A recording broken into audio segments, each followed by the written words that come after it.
How to download NFS Most Wanted 2005 on PC. First, you'll need to purchase NFS Most Wanted. So go to the website and trusted digital distribution platforms such as Origin, GOG, or authorized resellers. You might also want to check for promotions or deals. Sometimes EA or GOG runs promotions or discounts, so keep an eye out for any sales that might make the game even cheaper. Then you want to install EA's Origin or GOG launcher if required.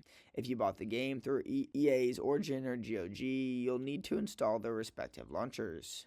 Once done that, you just want to download the game, so start the installation. After purchasing either an Origin or GOG, go to your game's library and select NFS Most Wanted 2005.